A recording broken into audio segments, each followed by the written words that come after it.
It's a big congratulations from the team of Some Like It Wild for having cover story on National Geographic International Magazine. So that's how you become a National Geographic Explorer. This is the first story coming from India about India by an Indian. Core of a story is human emotion. If the animals come and take their selfies. For the audience, this is how you do the photo story. Turn them from orange tigers to black tigers. And I was like, that's not enough. I want more. This mutation is found only in the tigers of Simlipal. 3 months of field work. It ended up becoming 3.5 years. How do you say, okay, this is going to be my next story? And I'm gonna say it out. I'm gonna say it today. No, I'm not done. Oh. I've not got the answer yet. Wildlife photography is a hobby that is very common in India. Weekend safaris for tigers and rare birds are commonplace. But it takes someone really obsessed to dedicate over 15 years of their life to pursue wildlife photography full-time as a career. Our guest today is one of India's only full-time wildlife photographers and storyteller. He's a regular contributor to the Nat Geo International Magazine, and he's one of the first Indians to land both the Nat Geo cover shot and the cover story. This molecular biologist turned storyteller is Prasenjit Yadav.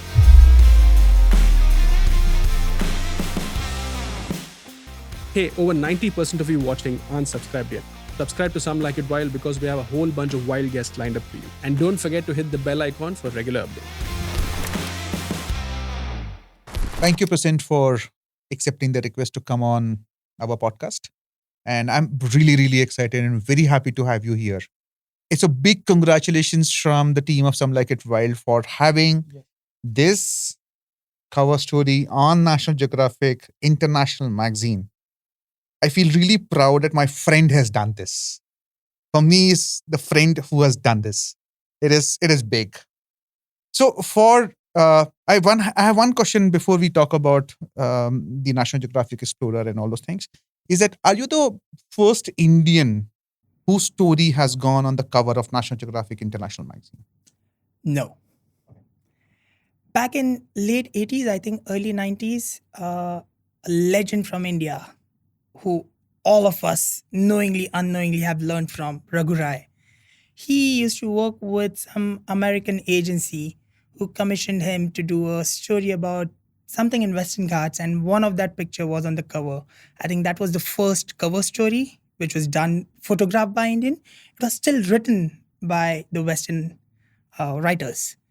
This is the first story which is written, photographed, and became cover by Indians. So it is still a first it is one. entirely our story. It is our story. It's not their perspective of our world. It's our perspective of our world, which they were happy to share with the world through our lens. So in a way, it is a first, I would say, because it's photographed and written, both. Yes. So in that way, this is the first story coming from India about India by an Indian. Wow. Amazing. So, Prasenjit, you are a National Geographic Explorer and a photographer. Are you the only National Geographic photographer from India? No, there's another photographer, Soumya Khandelwal. Okay. She is based out of Delhi and she does a lot of photojournalism.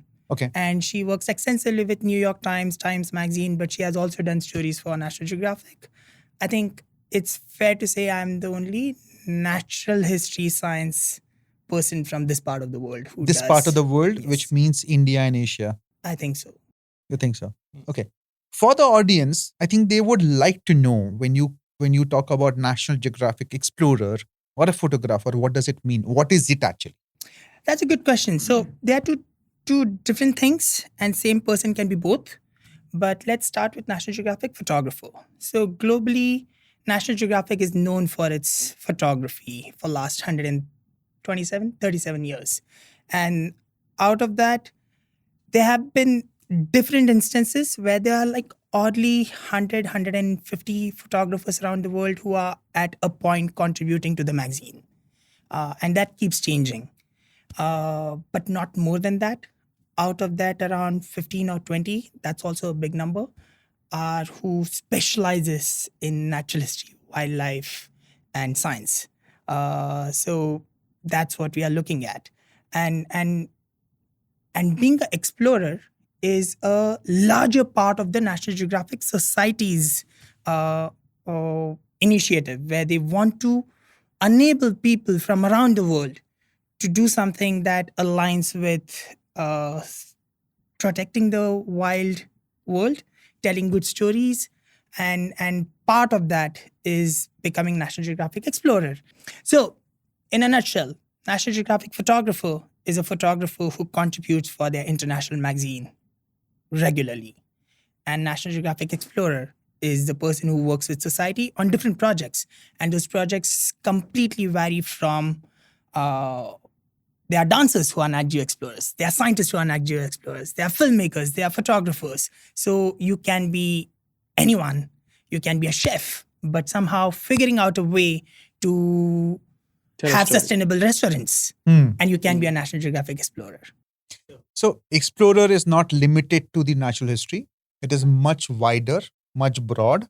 And depending on what specifically you are doing it, you may become a National Geographic Explorer. And How not just a different you photographer and filmmaker also. Yeah, Anything. It is. Yeah. It is. It is anything. It's very, very Yeah. broad in that. Because way. as the world evolved, the definition of exploration has also evolved. Yes. You know, you can explore everything. Yeah. And I think as long as you can go into the depth and bring out something that people don't know about, you can become a Nat Geo Explorer. Awesome. This is, I've seen with a lot of other friends and people who I've known that they study something and then they go on a different path altogether. For you, you have done your master's in molecular biology. I've spent couple of years working with NCBS also, research projects. And then one fine day said that, okay, my heart lies somewhere else. What was that point when you said that, okay, this is great. I love doing this whole research bit of it, but this is not what I want to continue. When did you decide, or when did you feel that I have to do what I really like, which is to do with the storytelling and with the photography, or say doing storytelling through the photography? I grew up at my father's farm, which is literally in the middle of a jungle. And we used to spend better part of a week, entire childhood, just being there.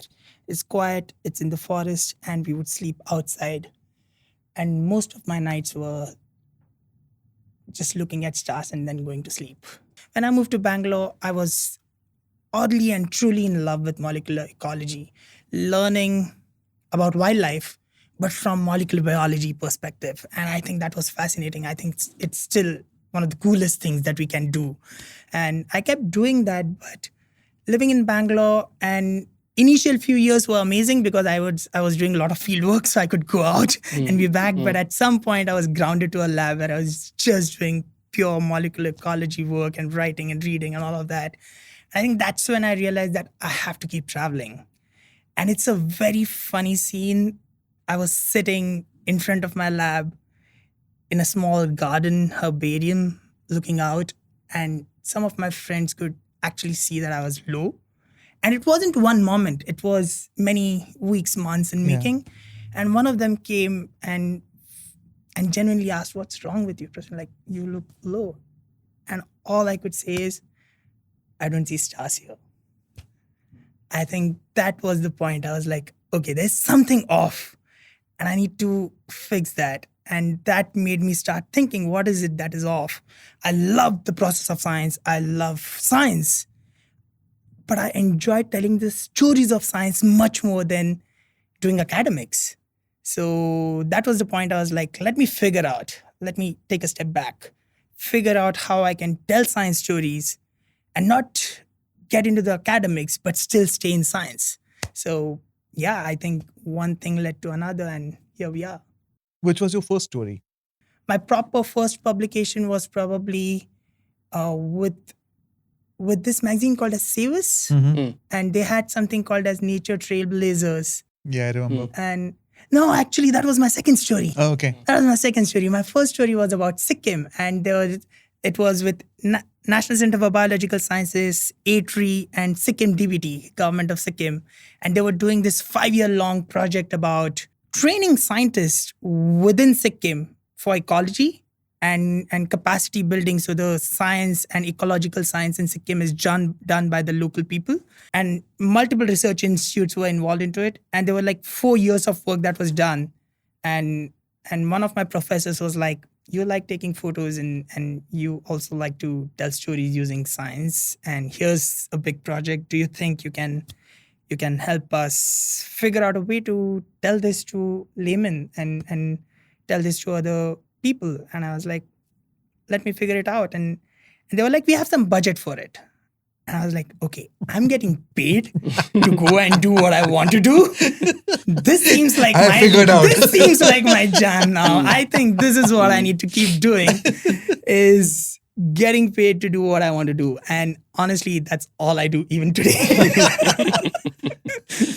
So this decision which you took when you couldn't see the stars in Bangalore, I'm sure you met a lot of people who were doing wildlife photography or photo stories or more in-depth stories.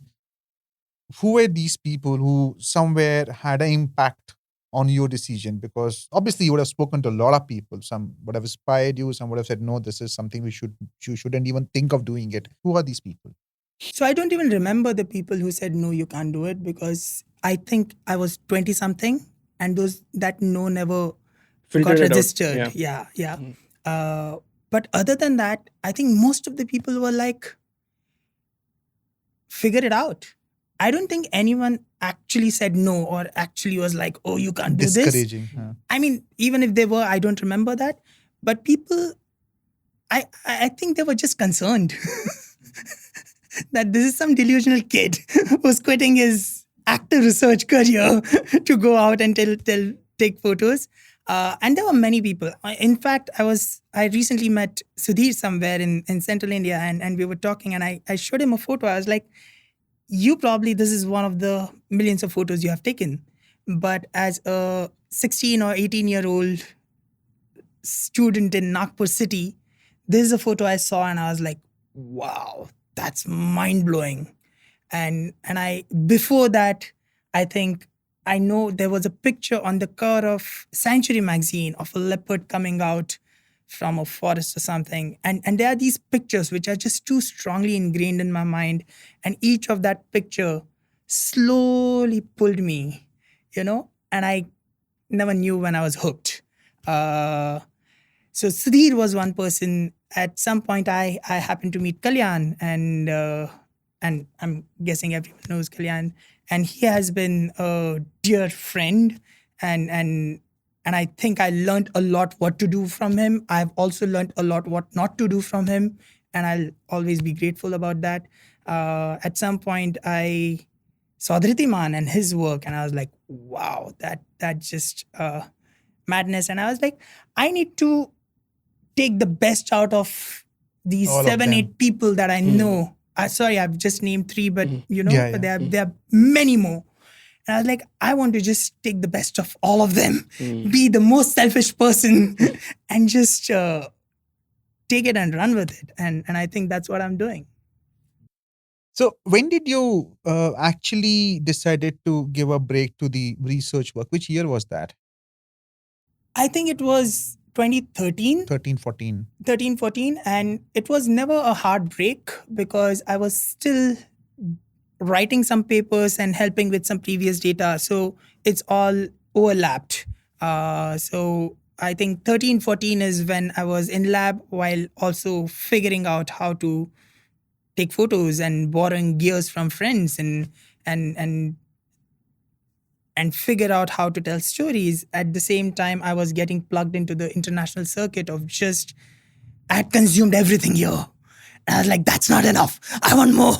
That's when I started digging in deeper and I started to learn about people beyond us and beyond this country. And I was understanding the international natural history, wildlife, storytelling, photojournalism circuit. And I think it was just one step at a time. I was just getting hooked and hooked and hooked and hooked. And yeah. So almost 12 years when you Almost 12, started 13 on years, this. 12 13 years. years you started. Now, if you have a bird's eye view of last 12 years, what do you see? It's been a long journey. What I see is just faces of all the people.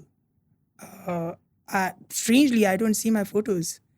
I see amazing people I've met, and all those people who have genuinely been a known unknown support in bringing all these stories out. You know, I and I'm not saying this just because, but when you asked, I actually thought about it, but all I just see is just collage of photos of people who have photographed, who are my friends and who have been part of this journey, and I think that's what I have. So Yeah. I think you've written so many stories now, Yeah. and I think even as photography, there is storytelling there. Yeah. And then when it comes to writing, there is storytelling there. Yeah. So over the years, fundamentally, when you try to write for for a magazine or things like that, what have you learned about storytelling as such? So I have learned that each medium has a different way of telling a story, but at the same time, the core of a story is human emotion. And that is common. Even if you're taking a photo, you have to figure out how you can grab people by their eyeballs. When you're writing, you are trying to grab people by their thinking. When you're speaking, you're trying to grab them by the ears. So it's all about grabbing all the people. And I think it's all layered, and I'm still learning. I still feel like there was a time when I was starting out when I truly felt that I know everything and I'm the best storyteller in the world. And mean it. I truly used to believe that. There was a phase. I think now I'm like, I'm slowly getting decent at it. I'm more you slowly do, getting yeah. decent. I think the reality is that it's so layered. First, you figure out how to tell a story from one single picture, but then you realize that no, you need 10 more pictures which are equally telling those stories. And then you have to figure out how those small captions in 140 words can grab people's attention. But then you also have to write 2,000 word article and then 5,000 word article. And then you have to give a 45 minutes talk, a 10 minutes talk, and a 1 hour 30 minutes talk. I think all of them have different formats. But I usually like to think of what I want people to go home with, what I want people to feel at the very end of it, and then I usually build it backwards. And my storytelling is very much like the way I used to do my research. You know what? How do you do science? In science, you first have a hypothesis. You have a question. And first you have a question that why is this the way it is? What is happening there? Then you build a hypothesis that probably because of these reasons, this is happening. And then you design a study, and then you go collect data. Then you come back, you analyze that data. And based on that data, you realize your hypothesis was true or not, and how far were you from what you imagined. And then you collate it together to write a story, write a paper, and publish it for the world to know your process as well as your finding. I do my storytelling exactly the same way. I read a lot, and I talk to a lot of people, and I have a story which I want to tell. And I have an idea of how that story would be. But then once I step into the field, that story starts telling itself. And it starts telling itself only when you spend enough time with it. If I'm there for a week, it's going to be like, it's not going to tell. But when you spend more time, the story starts evolving and it does its own things. And then you come back and you start collating all the things that you have learned, you have photographed, you have spoken, you have absorbed over weeks, months, and in my case, years. And then you start with it. You put all of it on the table, and then you move it around, and then you find a proper narrative. And then that narrative is what eventually becomes your story. Sometimes it's very close to what you started out with. Sometimes, because of some scheme of events, you realize your story itself is changing now. What you imagined your end would be is different now, because someone decided to come up with a new policy, because someone decided to move a tiger from point A to point B, because someone decided some individual animal you were following just fell from a cliff and died. And suddenly you realize you were trying to tell a story about a species, and now it has become a story about this one individual. So you have to It allow evolves. yourself. It evolves. So basically, you're evolves. saying is that when you are hit the field, you have an idea of a story, you hit the field, and then the stories start evolving. There is something you have spoken about it while I was reading is empathy gap. What do you mean by the empathy gap? I think empathy itself is a deep topic to talk about. But to go a few steps back, empathy is something that comes to you when you have had time to actually sit and think about things. When you can put yourself in someone else's shoe, on some other individual shoe, some other animal shoe, or something like that. And I think in the fast world that we live in, slowly it's going away. I don't think we all have enough time to think about what's happening to the world away from us because we are so busy in our own lives. And that gap is what is a bigger problem. I think we don't have enough bandwidth To process? to process, to feel, to realize what's happening. And now it's getting even harder with the amount of information that's getting bombarded on everyone. I'm sorry, but it's sad that we all wake up seeing photos of dead people, dead kids. And the fact is that over time, we all have lost empathy even towards that. How are we going to care about some frog that is 100 miles away on some one tiny forest? And I think that gap has to be dealt with empathy only. If people can read story about this one individual animal and feel something about it, I think our job is done. I think our job is that. Not done, but that's our job. To make people feel about these species, about this environment, about nature, about other individuals. I'm going to go deep into this because this is something, as you said so rightly, that we open the phone or a paper or you see the dead human beings, our own species, and we are losing empathy for it because it's happening too frequently. And till the time it's not affecting my life is okay. We are too How do numb you today. see this now? If this is a scenario, this is the world we are living in. Why will somebody care for some frog which is in some forest which is getting extinct? Why will somebody care? I don't think it's only about for them to care. I think it's also about experiencing. I think once they experience, then they would probably care. I'm yet to meet a person who has actually sat down without any external forces distracting them and just seen any species for a while and not being fascinated by it. It doesn't have to be a tiger. It doesn't need to be a If you tiger, yeah. put anyone and just made them look at an ant which is just walking on this table for 10 minutes, they'll be like, oh, wow, what's happening here? And I think that is just missing. And I do agree. Why should people care? Like in a country like India, it's even harder. Yeah. The fact that we are all, not only India, like globally, right now it's just there's so much amount of information and we are all numb. So Yeah, how I'm do going we to call it information as more chaos. Noise. it's all of that. It's all of that. And I think that's where some distilled thoughts help in this world full of information, knowledge, chaos.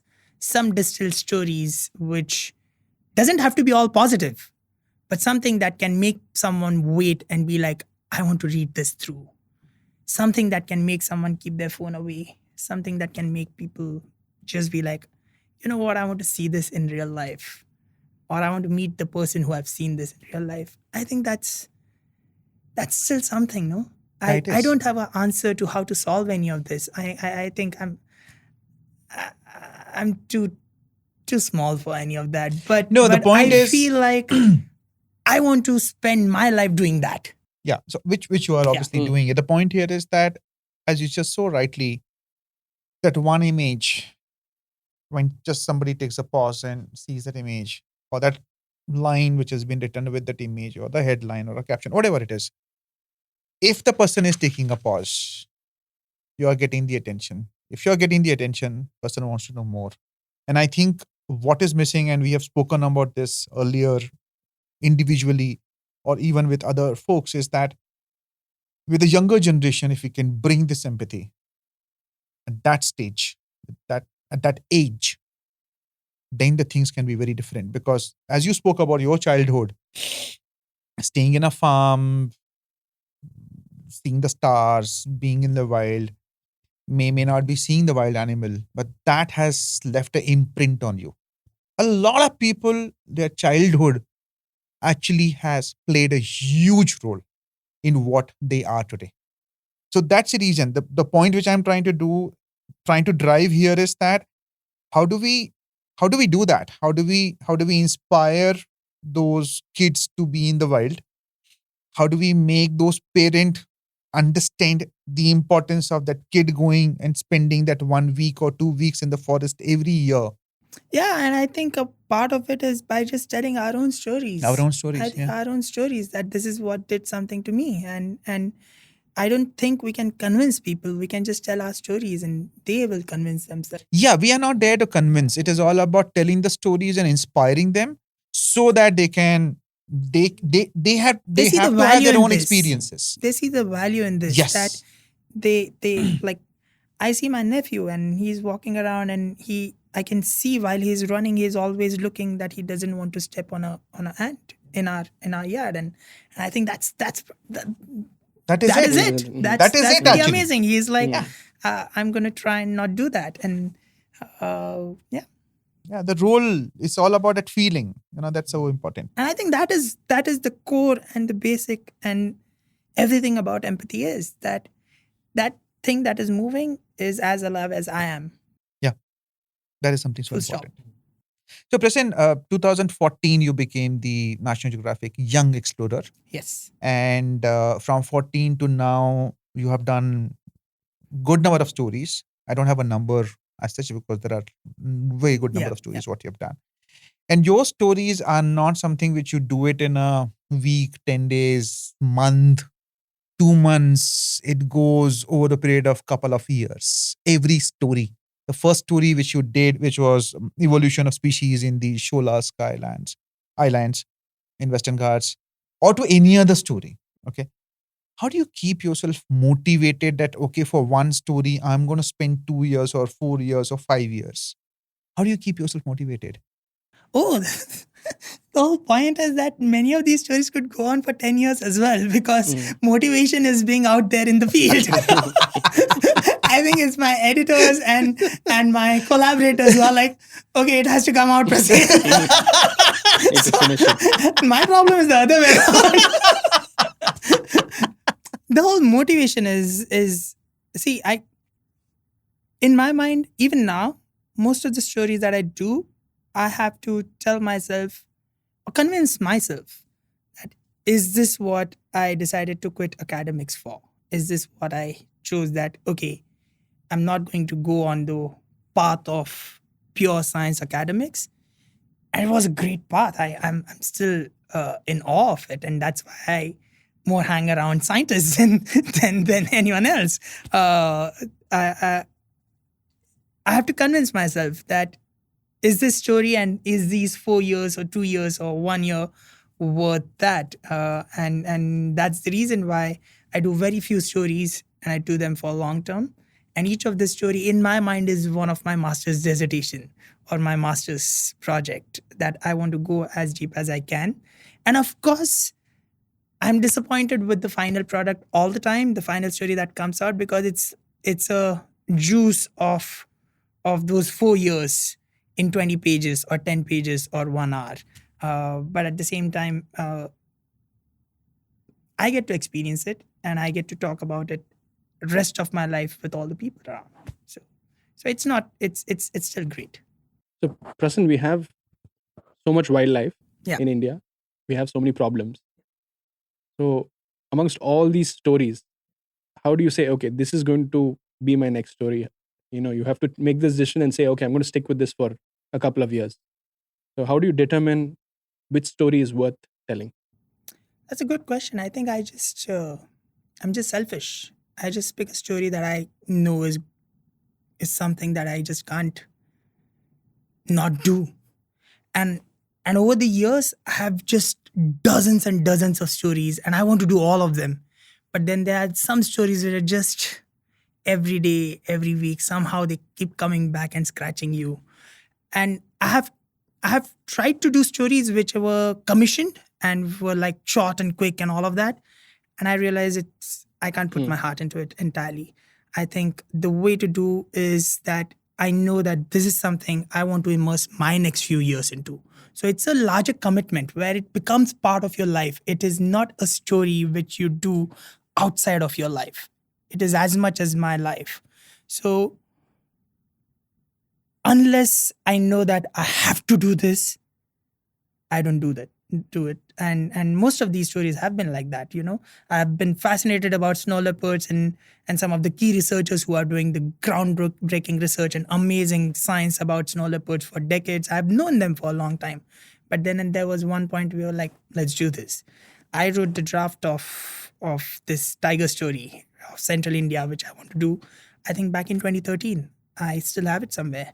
And it kept evolving over the years. It never died. It was just there in the back of my mind.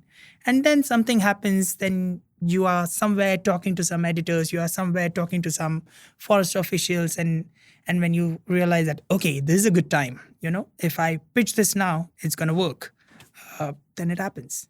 So you always have couple of stories in your, that these are the stories. Oh, we can spend time till evening just talking about different stories I want to Potential do. stories that you have. Potential stories. It's just, I feel like that's one strength I have, and probably everyone in India has. That is, there are so many stories, and all of them are not told. All of them are dying to be told.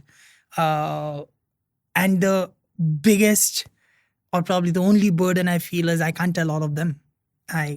I'm slow in life. I tell one in like many few years. So yeah, I think there are just unending number of stories in India. Okay. So you have done a lot of stories. Okay. You did evolution of species in Shola Sky Islands. You have done human snow leopard relations. You have done Islands of Rocks and Narcondam Hornbills and many more stories. Let's pick up one of the stories. I'm not saying your favorite, but one of the stories, and let the audience know the process of doing this whole story. What goes into it? Pick up any story of your choice. So let's start with my very first story. Sure. Because I knew nothing about storytelling at that point. I had this small amount of money, which I had gathered from National Geographic to tell this story. And this story was a published paper or ongoing paper, which wasn't published, from the lab that I worked in the past, in Dr. Ruma's lab. There's this postdoc student back then, Dr. Robin Vijayan, who was working on these birds in the mountains. And I was just fascinated by the word Sky Islands and these birds that lived there. And the story essentially was purely molecular biology. But then also he was studying how their songs are different and all of that. It was evolving as well. So I was like, okay, this is pretty cool. There's also nestled into pure science. This is not behavior of one individual. This is science to start with. So I got this small pool of money, and I was still borrowing equipment from people. And I started doing some trips, and then it was supposed to be 3 months of field work. It ended up becoming 3.5 years of just working on that story. And I think I was learning photography while learning storytelling. And also it was very early time to even do what I was doing, which is distilling a published or unpublished scientific paper into a story. So what worked for me is that I had backing of one research institute which was doing this research. I had this pool of money, which was tiny money, but at the same time, it was branded through National Geographic Society. So suddenly people were like, okay, we don't know this kid, but they seem to be interested in what he's doing. We should pay a bit more interest into what he's doing. And based on that, we managed to raise some funding locally, and that's how I could spend a lot of time. But I think the process of that story working out was me just spending enormous amount of time in field in Karnataka, Tamil Nadu, Kerala.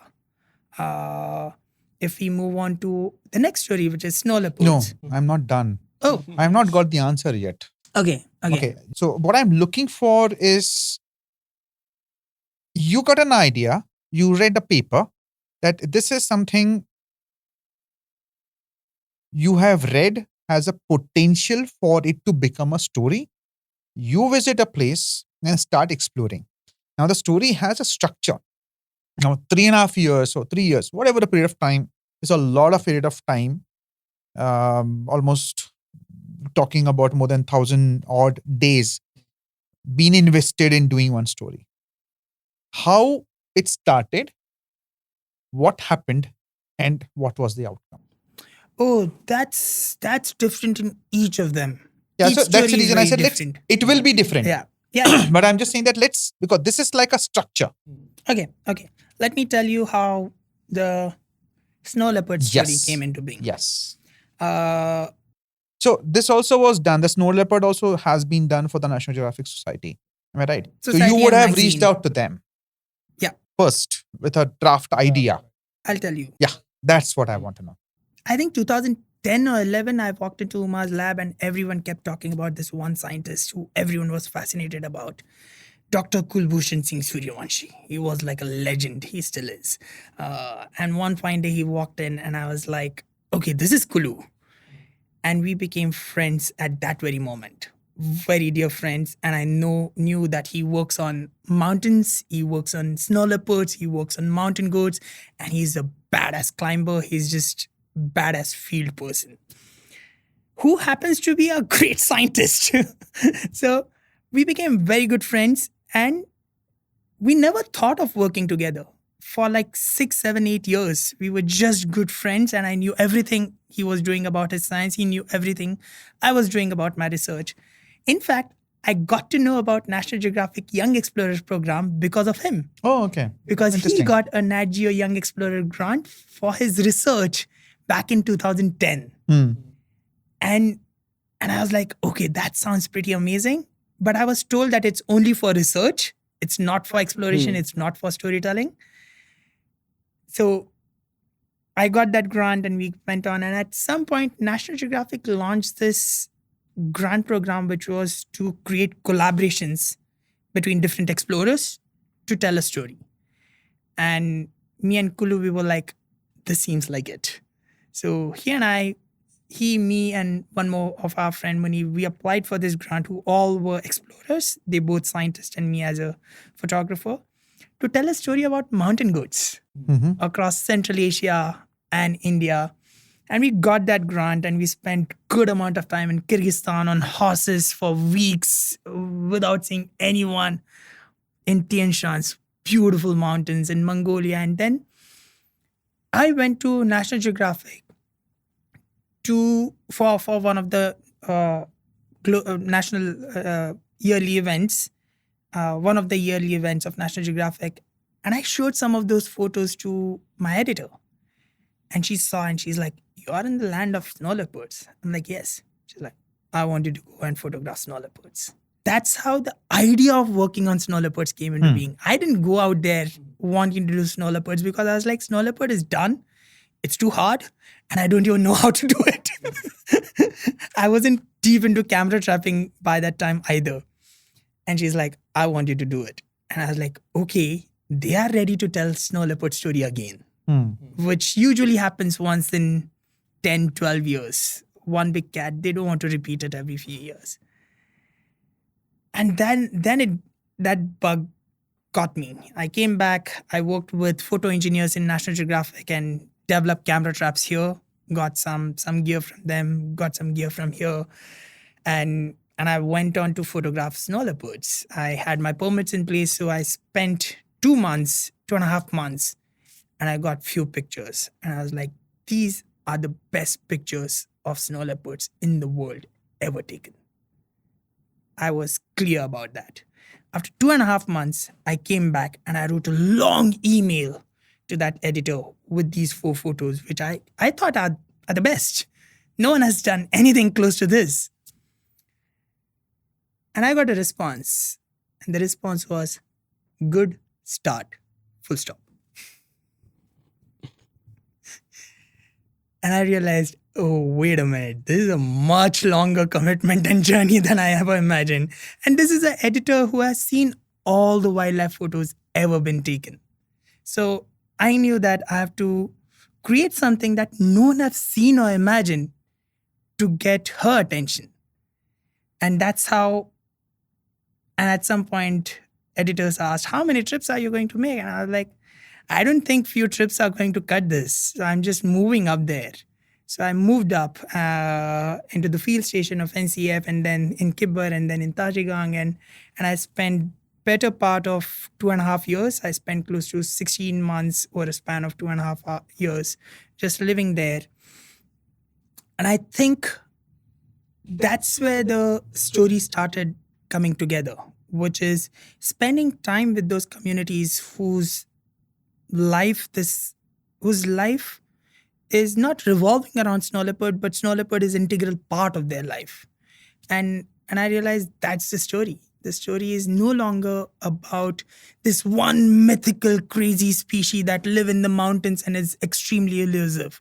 The story is about that snow leopards are facing the same problems as any other big cat in the world. We just don't know about it because it's far up there.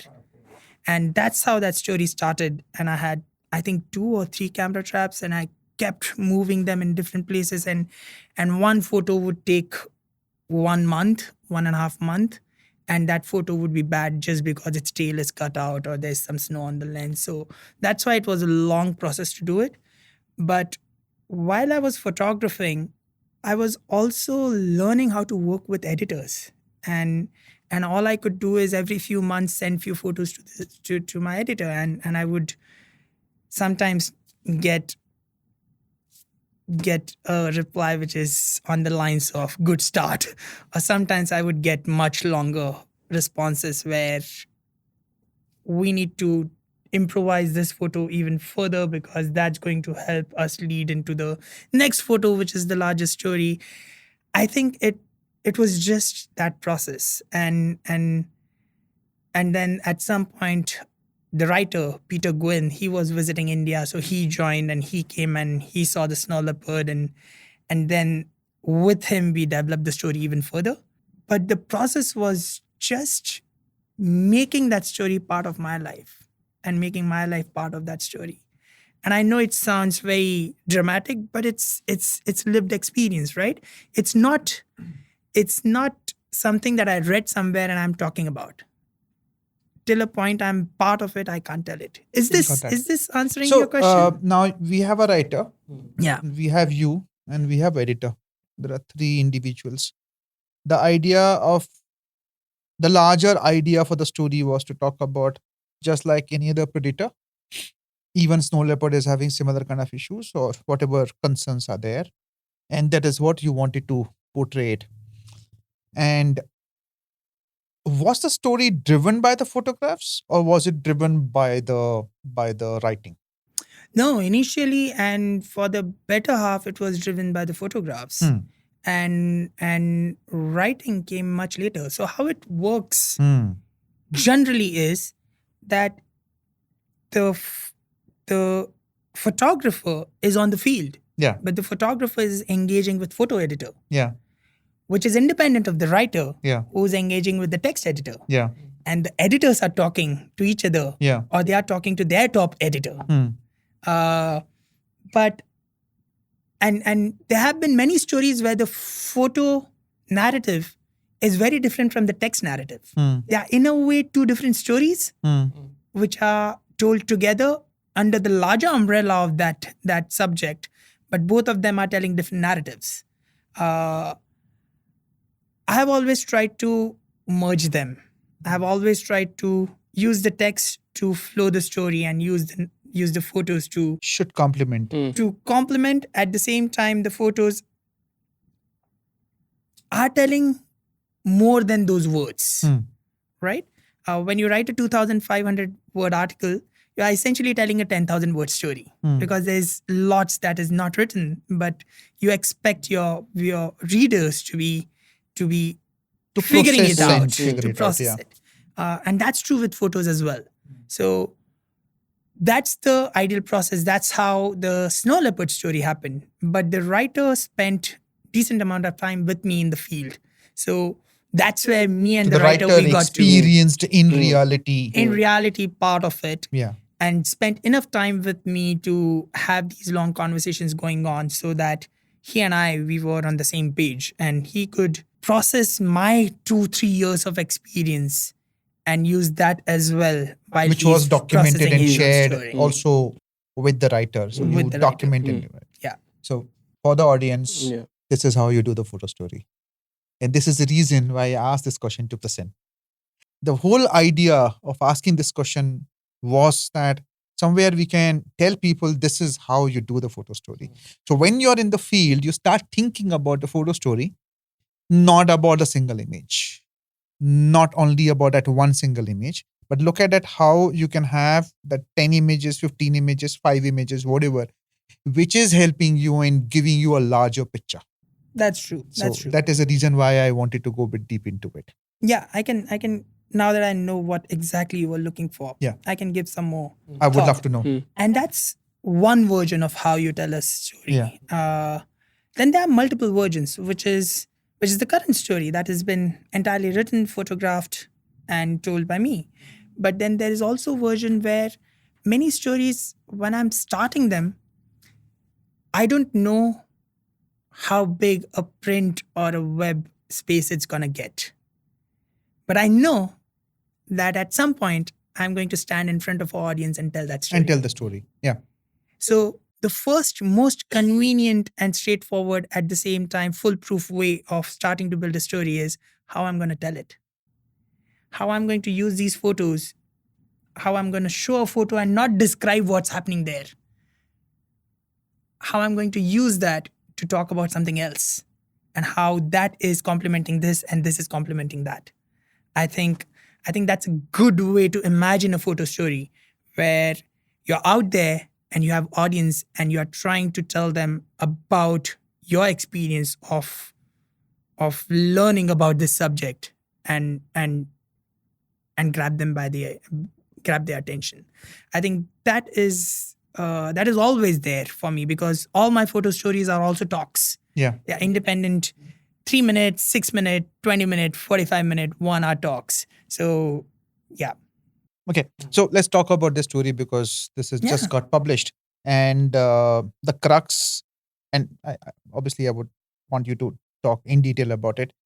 I think the start would have been once again in the lab, talking about this whole melanistic or the black coated leopards, if I say so. Tigers. Sorry. And leopard. Okay. Now This we have Black bloody Tigers Kavini- as well. Yeah, this Kavini leopard has really got a mind share, man. So black tigers. Okay. Once again, leopard, black tigers. I'm sure it started in the lab somewhere because there is something which you guys wanted to put across in front of the whole audience, which includes the scientific community also, a larger scientific community. And this story talks about the challenge which this particular population of tigers are facing in Simlipal. You have used the word inbreeding. Okay. So why don't you explain the whole story and also throw the light on these words like inbreeding? What does it mean? How does it harmful or not harmful or good or bad or ugly, whatever it is. So let's talk as much detail you are fine to talk about this particular story. Sure, it's published. I can It is talk about published, it. guys. This is the story we are talking about. Yeah, so when I started thinking about this story, this is almost 10, 12 years ago, and I was working in a lab which was working on tigers and their genetics, essentially understanding what different tiger populations are like. Are they mixing with each other or not? Are they isolated from each other or not? And understanding how they are doing, are they related or not? All of those questions, which you can find out from DNA. And where do you get DNA from? You walk around in jungle and collect tiger poop. And tiger poop has the epithelial cell membranes that come out when they poop, and you get those cells, and then you extract DNA out of that. That's how you get tiger DNA. So when I started out, my idea was this story is entirely about the genetics of tigers and essentially how tigers move around. But by the time I sat with this story for almost 10 years because I thought I'm not ready for it. Mhm. I'm not ready to tell a story which is of this importance. I was still learning. And the second thing was I didn't know how to tell the story. Mm. I didn't know how to show genetics.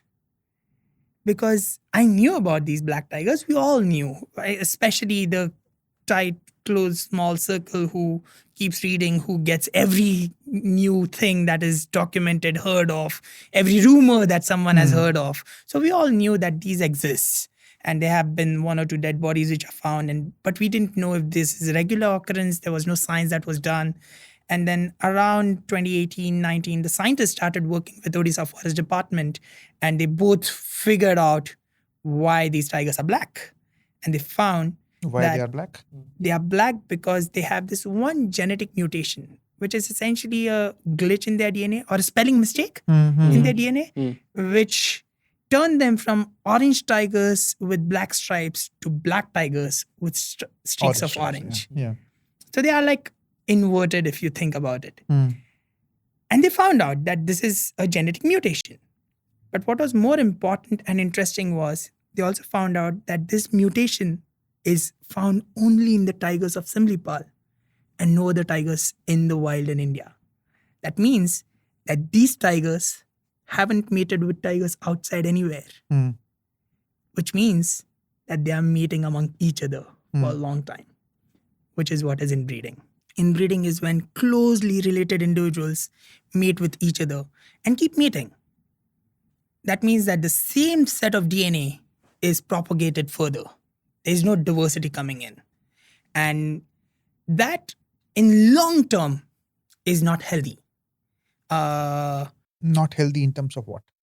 Not healthy in terms of there are enough examples to show in wild, like in whales, they have shown that inbred killer whales have, this is a recent paper, have higher death rates. There are examples where inbreeding has caused some big cats to have undescended testicles.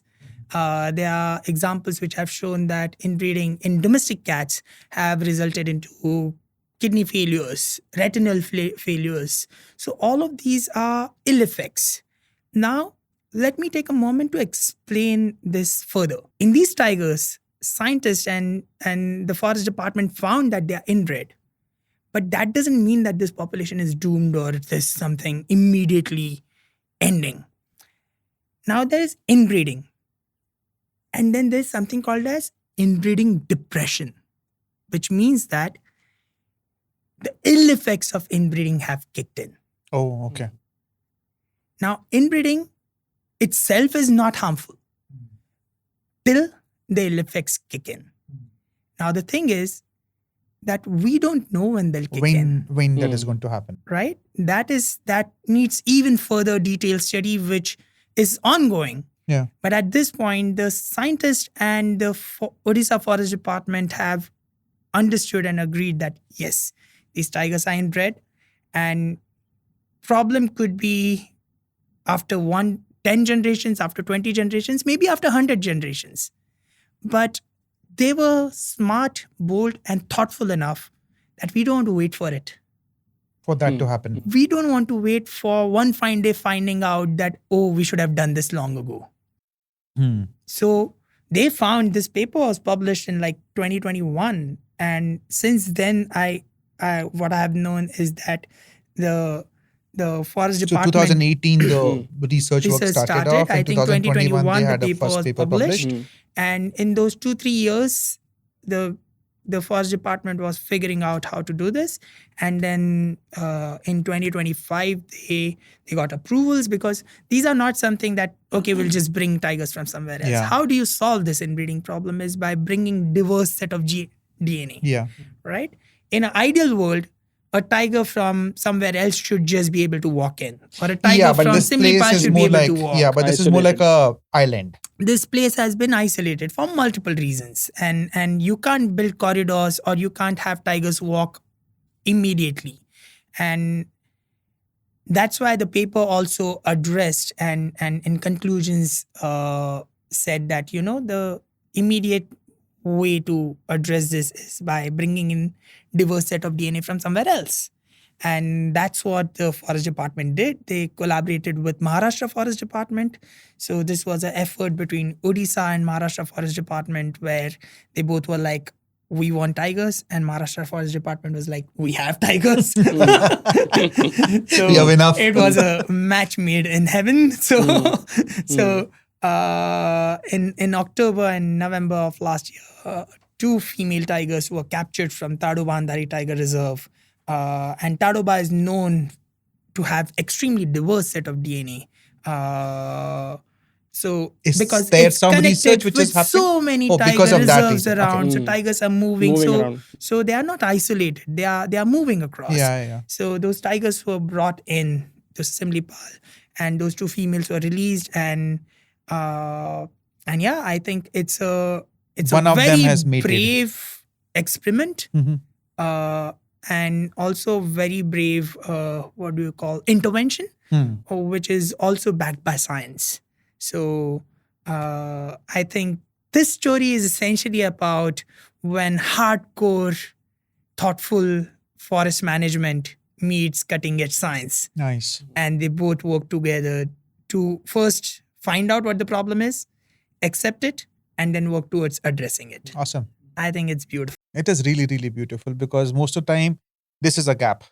This is actually a gap, because the forest department and the scientists are not talking to each other. But if they come together to understand the problem, accepting the problem, and finding a solution, doing the intervention, and rest we will get to know in a couple of years. I also feel like that has that gap is getting narrower now. Which is good. I think over last 10 years, in my own small phase that I've spent here, I think the gap is getting narrower. I think everyone knows that if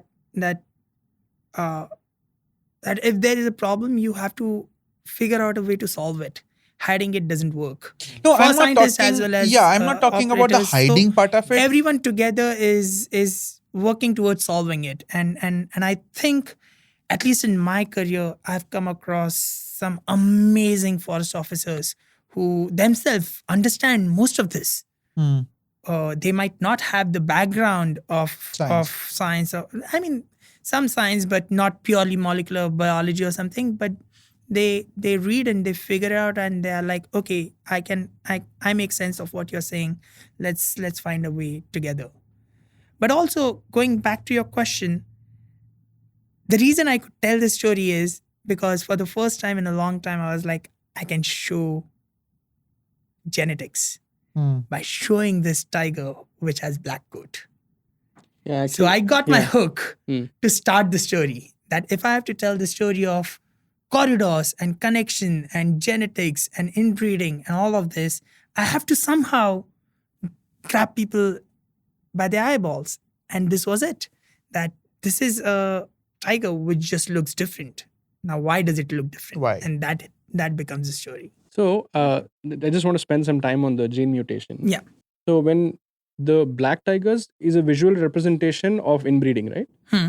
So there will be other populations where inbreeding is happening, but it doesn't have a visual representation like this. So how does it work? I mean, how do you find out what are the other mutations that you usually? That's true, and I think that needs even deeper research.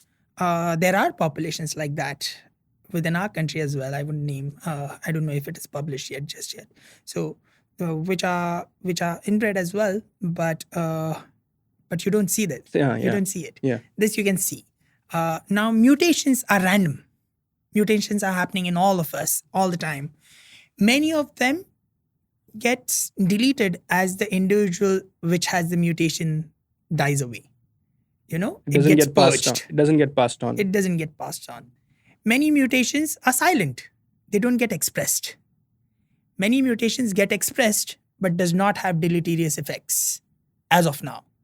Many mutations have deleterious effects but are not You can't something that you visually can see. So mutations are random, and that's the reason why it is equally important to study them. See here Mm. in Simlipal, if Yeah. I can add 2%, Mm. is that the whole population of Mm. tigers. No, Mm. that's not true. So there are right now, from the last camera trapping data, there are around 30 adult individuals, out of which close to half are like this. But all of them have the mutation. So not all mutations. So even in mutations, there are some mutations which are dominant. There are some which are recessive.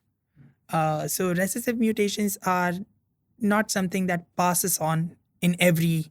I mean, they pass on, but they don't express in every individual. So both parents have to carry the mutation for it to express. So right now there is a female which has two cubs. One is black and one is not. So even if both the parents are black, I think that doesn't mean that both cubs will be black as well. Because somewhere it gets expressed, somewhere it does not get expressed. So half of the individuals look like this, half does not, but all of them carry this mutation. But the point of the story is not that this coat is the problem. The problem is inbreeding. The problem is not the mutation. This mutation tells us that they are mating amongst each other. Yeah, that is a problem. Frequency at which this mutation is showing up is increasing, means that it's there to stay, and it's not. They are still inbreeding. There's no new DNA that has come in or gone out. Yeah. So we spoke in length and breadth right now talking about the science. And I read somewhere where, or say maybe I think we spoke about it, in which you said that scientists shouldn't be forced to be a good communicator. Don't you think that scientists actually need to be communicating about their work? I mean, if they can, if they want to, they should.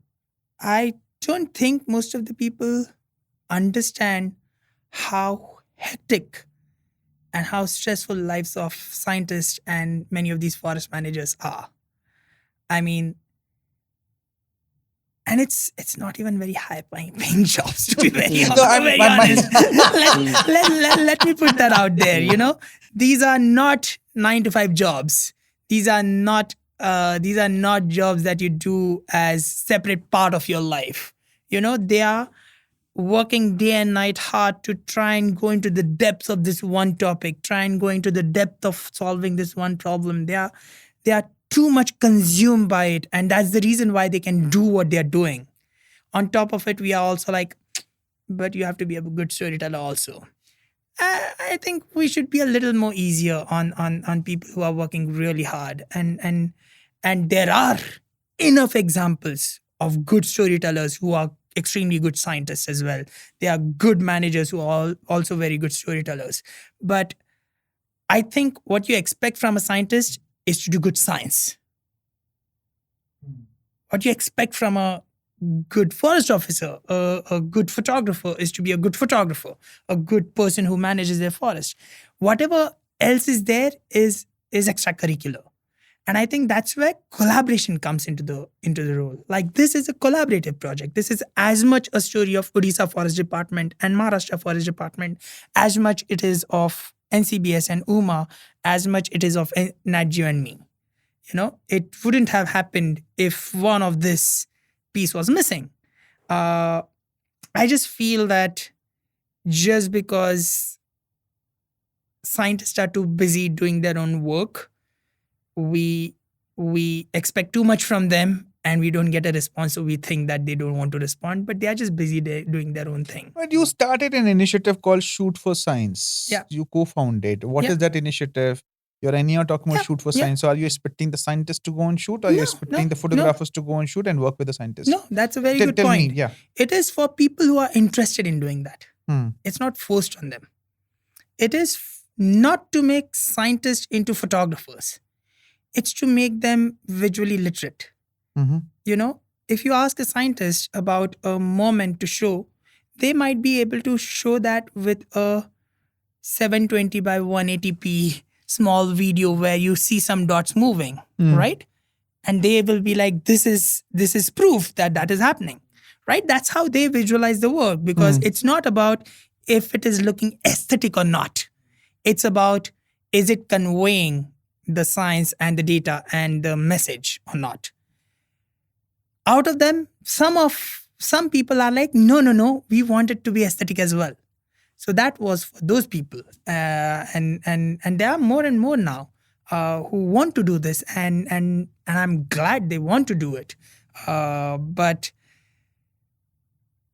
it's like, I think even in pop culture and everywhere, it's expected that a scientist should speak in the most plain language, but they are surrounded by people, those who are talking in technical language. Yeah, means their language with the The peer group will language- be technical. And science has to be technical, right? It is technical. So I think that's where storytellers and communicators and science communicators come in. Those who can understand what that technical science paper means, distill it down to few key points that are more relevant or that are important to be told, and then understand how to package it for a layman who's going to be like, oh, this makes sense, this is pretty cool, this is pretty amazing.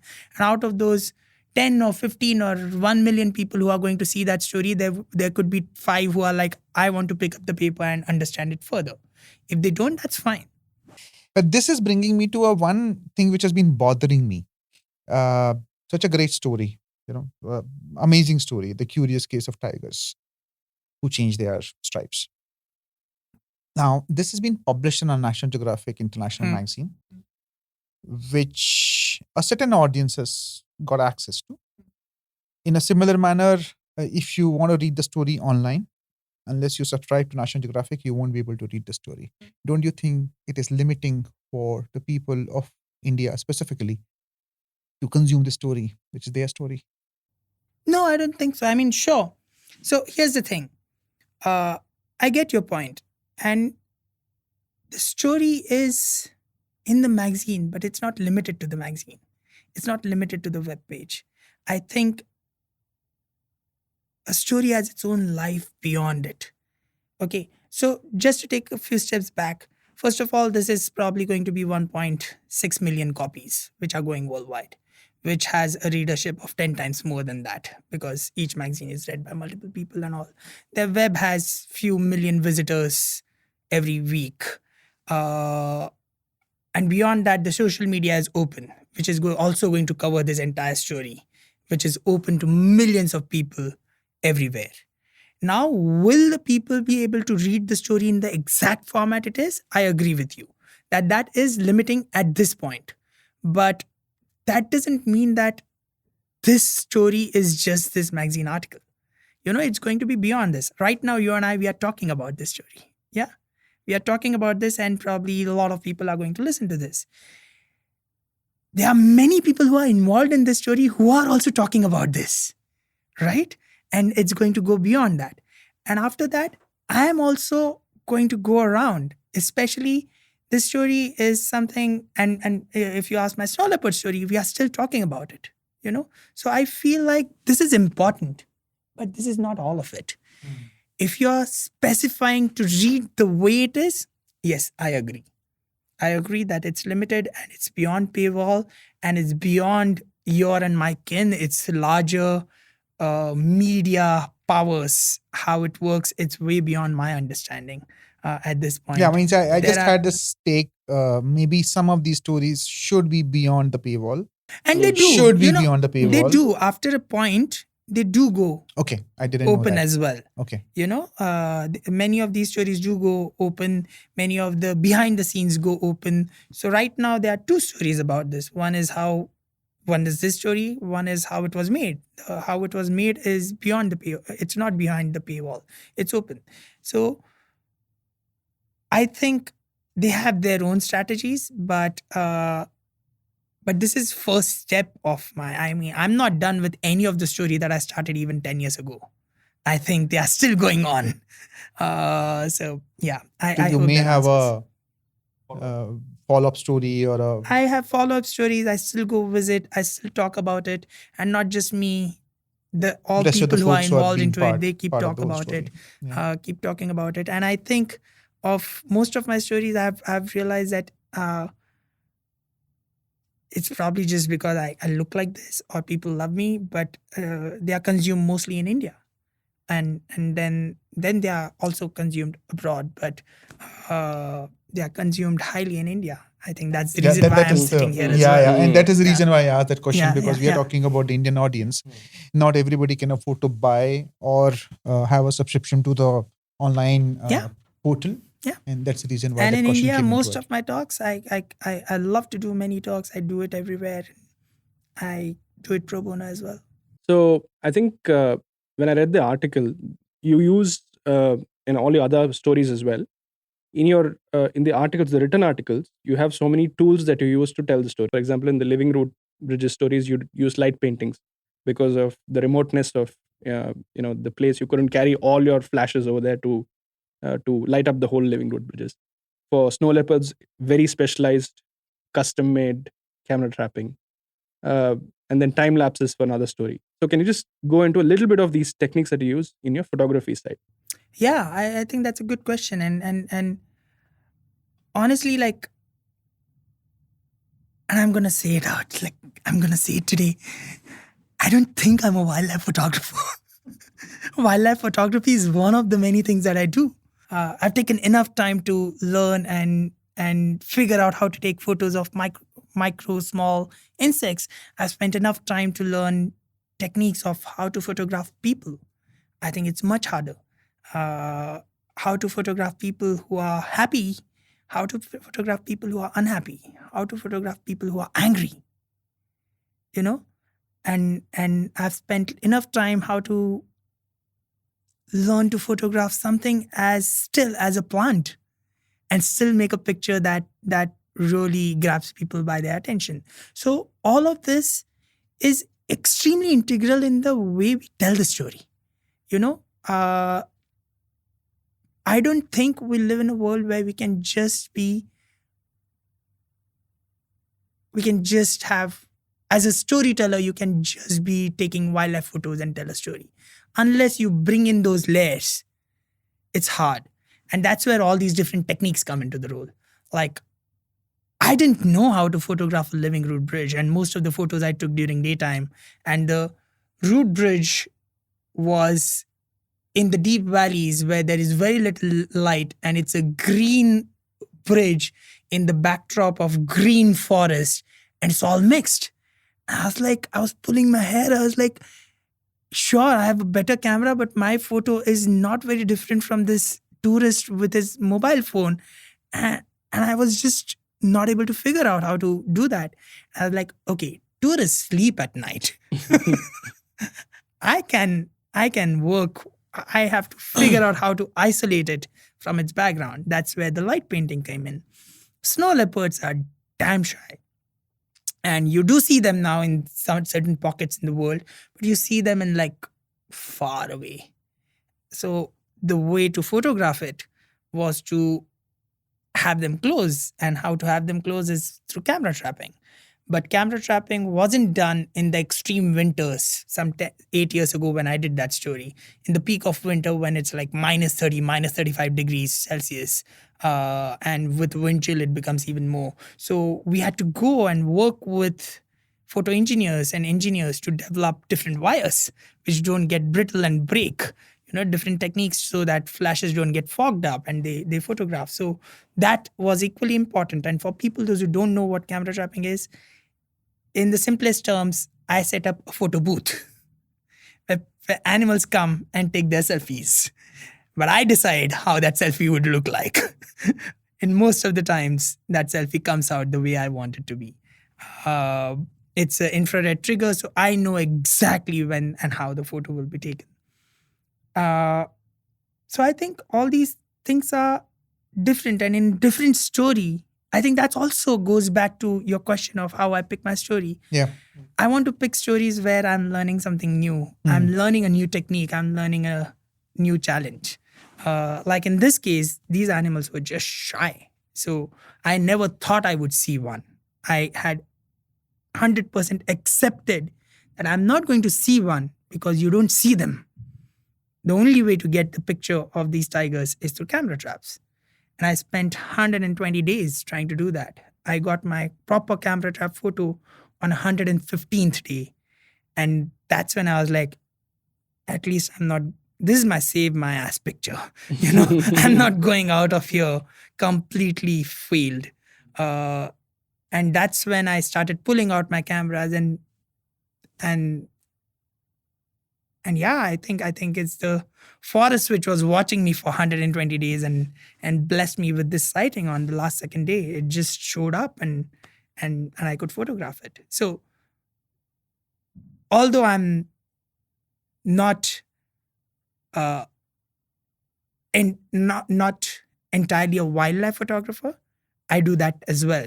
And I was ready when it showed up with my long lens, with my 400 2.8, to be like, I have to get this picture because this moment won't come again.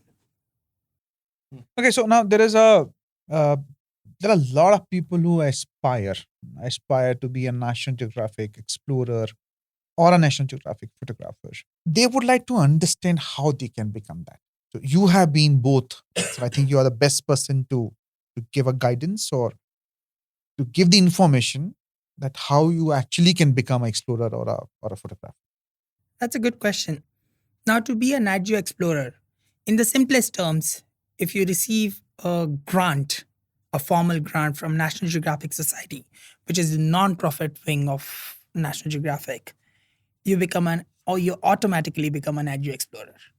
Now, how do you get a grant? You get a grant by having a solid story to tell, having a solid research to do, having a important education project to do, having an important conservation intervention to put into place. So you could be anyone. You don't have to be a photographer, or filmmaker, or a speaker. You could be a dancer, you could be a chef, you could be a lawyer, and still become a Nat Geo Explorer, as long as you find out what their grant program is about. And it earlier used to be open for any subjects. Now it is request for proposals. That is, they'll give a vague idea that we want stories or we want projects which have something to do with freshwater. I can't pitch a snow leopard story there, right? Obviously not, unless it's connected to glacial melting or something like that, freshwater. So they have these requests for proposals now. So you have to find out and then build a story which fits there. I think most of the times where many applicants fail is they try to tailor a story which fits there. And I have been lucky, and that's where I use the word lucky, is that I've always been bitten by stories that I have to do. And luckily, many of them just fit into what they wanted as well. So that's been a good thing. And that's where I'll again tell that people to not have becoming a Nat Geo Explorer as a goal. To have a goal about doing something that you truly believe into. And this becomes a part of it. This becomes a medium. This becomes a medium. This becomes a part of it. I had to tell the story of Sky Islands, irrespective of National Geographic or not National Geographic. They stepped in when they were like, this guy is going to do this and this is really cool. We believe in what he's doing and we need to support. I think that belief comes when you truly want to do it. Does that make sense? That you have to do this. And then you can convince them that they should be part of this. You apply and you write the grant where they are like, oh, this makes sense. This is solid. This is important. Is the grant open whole year or it is a specific period of time when it opens? Right now they have gone through some technical revamping period. So I don't know exactly how it is, but every year they have few rollouts. A few rollouts in a year. Okay. Now I think those few, there are 2 or 3 of them, but each of them is different topics. So that's how you become an Nat Geo Explorer. And I'm truly grateful and I'm blessed that I got that so early in my career, like in the beginning of my career, because then immediately I got plugged into this circuit of unimaginably fascinating set of people from around the world. And it felt like, okay, all of these make sense. None of them fit into the society. None of them are like those mainstream people. And it felt like, okay, this is my tribe, which I had found here in India, in Bangalore. And then I found in Washington, D.C. with Nat Geo Explorers, which is around the world now. So that's how you become a National Geographic Explorer. Photographer is a different thing altogether. To become a Nat Geo photographer, you need to be a photographer for a long time. You need to, like, this is happening now. I've been a photographer for 15 years now, right? This is my first cover story. So, Nat Geo photographer is a person who is directly contributing to the magazine for long term. That's what it was thought for the longest time. And then their website also came in now. So who contributes to the website is also kind of Nat Geo photographer. I think it's vague and there's no need for clarity there. I don't think there's any need. I think more the merrier is what I feel. So the point is that you need to have a story which this would want to print. And that story can't be only about something that 10 people around you care about. That should have relevance beyond you and your kin. That should have something that someone sitting in Uganda and someone sitting in Shanghai and someone sitting in Paris would be interested in learning about. And then, along with that, you need to develop your photography to a point where you're considered a professional. Now, I've said that in 2 lines, but it takes 2 decades, right? And it takes a long time because you're working with photo editors and you keep meeting them for years and you're showing them your work and you're showing them new work. And they all are looking for good talent as well, all the time. They all genuinely, there are photo editors who are like, we don't have enough good, solid photographers who knows how to tell stories. It's just that it has to click. At some point, an editor sees your work and be like, I have this story which we think you're ready for, which we think you should do. And mostly it takes time. There are very few people who have managed to get a proper story in like few years of photography. Majority of them, like most of the people I know who are like, yeah, I first met that editor some 16 years ago or 6 years ago or 5 years ago. There are few people who started out as filmmakers who have made big films and then they are like, I have not taken a photo in the last 15 years, but I want to be a photographer. But then the editors were like, we just saw your film. You understand visuals.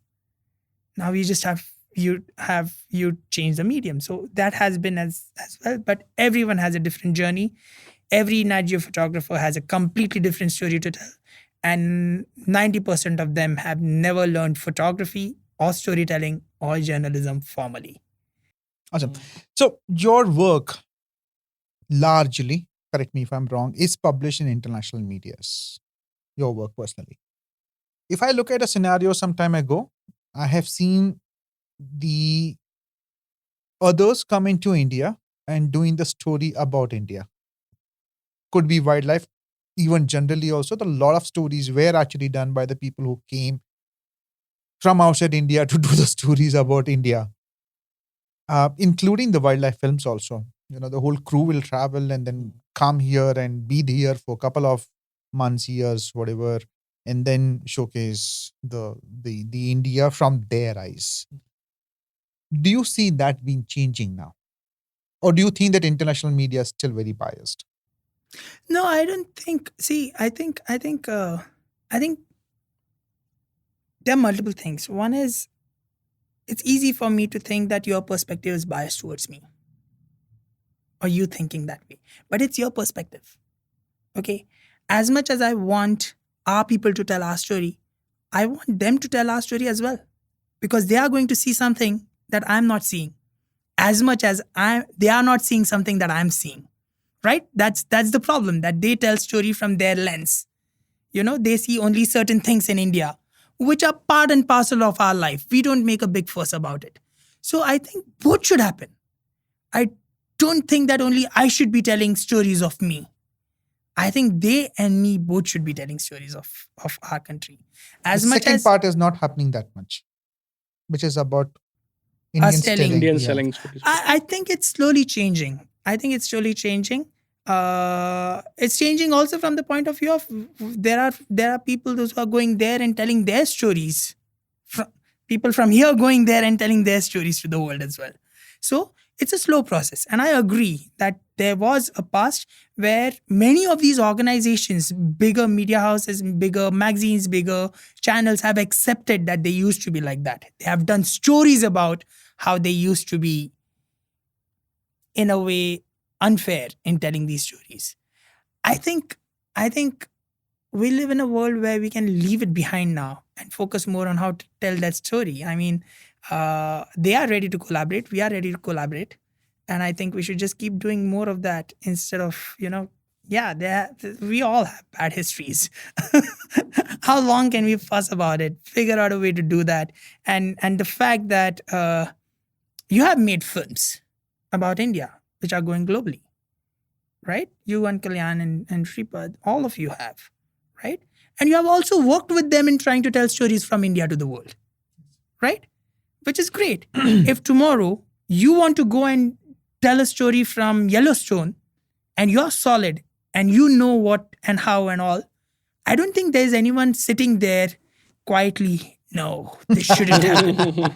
I think a lot changed post-COVID. I think that happened probably in the film industry. Yeah, 2000, Right? 2020 Photography onwards. industry, that started happening way before that. Okay. There were enough photographers. I think what happens is, and this is where this is not India specific, this is any country specific. Yeah, it is Right? not. That I live in Albania and I think about issues in Albania which I really care about, and I feel like world is not caring about it. But I'm not thinking why should they care about it, Yeah, why they should care about it. Yeah. right? Yeah, Unless I make it relevant for them to care about it. relevancy. Yeah. Why should Indians care about some story happening in Albania, right? So equally it is important that why should Western world care about story happening here? Why should Eastern world care about stories happening in Western world? I think it's about perception and perspective. We all have our own Interesting. perception. We have to zoom out and look at the global perspective, and then only we can address this. Does that? Perfect. Yeah. Perfect. It's about the relevancy. It's about the perception. It's all about the perspectives.